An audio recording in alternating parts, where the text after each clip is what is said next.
Good afternoon, this is Clark Neighbors with BIS Commodities with the market recap for the week ending August 24th, 2018. Seasonally, the markets tend to break a little bit as we go into the Labor Day weekend or get to the tail part of August. Corn down this week roughly 10 cents, beans down 35 to 40. As far as the bean market, that is the market where it's hard to find a positive story. Recent rains and potential of yield seems to have increased of recent.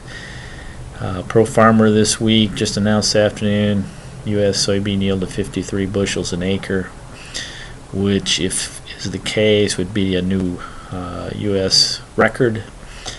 That would give a carryout somewhere in the range of 900 million bushels. That would also create a stocks-to-use ratio wider than 18%, which we haven't seen since 2006.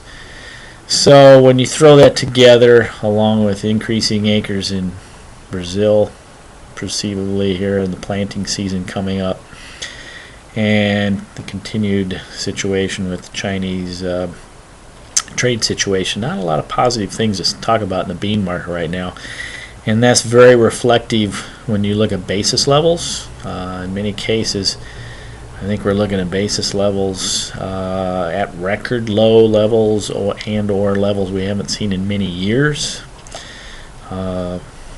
Several locations in the Midwest now are well below $1 under on basis, which is somewhat unheard of. And CIF market,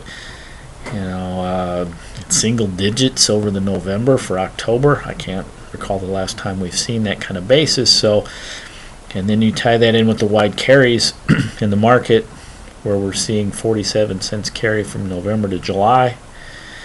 Market between the cash market and the basis, and also the spreads, are telling us things are pretty heavy in this bean complex, and I think that's something to keep in mind going forward.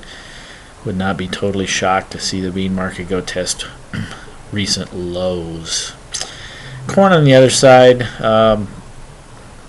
going forward, pretty good demand story to tell. A little bit of a mystery on yields going forward till we get into harvest. Now, Pro Farmer this afternoon used a corn yield of 177.3, not far off of the recent USDA number, which was a little above 178. Both would be new records, but at the same point, we continue to see basis level on corn obviously weaken as you get closer to harvest, and as we see this tail end of old crop move into the marketplace. But bottom line is, there's still a positive story to tell on corn going forward from a demand perspective. We'll see what supply looks like, as that's going to be key over the next 30 to 60 days. But probably the most negative thing for corn is the bean market, in all honesty. So we'll see going forward between supply, which is still front and center in a lot of ways in this market, and then also see how demand functions going forward. Good carries in the in the corn market also, and logistics are going to be key, obviously, always as we go through the beginning part of harvest movement, and see what kind of movement we see out of the farmers. There is some rumors that the USDA announced $1.65 per bushel on payment due to the tariffs in soybeans. Some talk that could be announced as early as next week. Wheat market down like 7% this week. Wheat futures down hard.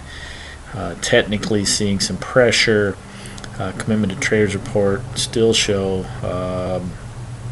funds long 60,000 contracts of wheat. So market may have got a little ahead of itself in the wheat trade. There's still some issues worldwide as far as production and so on, but definitely seeing some pressure there also. Commitment to Traders, you still have a situation where the funds are short corn and short beans, but not to the extent some people thought. So movement of the funds will be interesting to watch. Dollar was weaker today. We did see the CRB index a little higher due to that weaker dollar. And then lastly, cattle market struggled all week too. I think we lost about $4 or $5 in cattle futures. Packers continue to have monster margins. Cattle on feed reports this afternoon. On feed 104.5, right in line with what the trade was looking for. Placements at 107.9, maybe 1.5% bigger than what the trade was anticipating. And marketing's at 105. So between that, slightly bearish cattle and feed report, cash trade this week, a little disappointing. Cattle market struggled, took out the 100-day moving average for the first time in about a month and a half today, and that actually added some pressure to the futures. As we get into next week, obviously harvest is getting a little closer.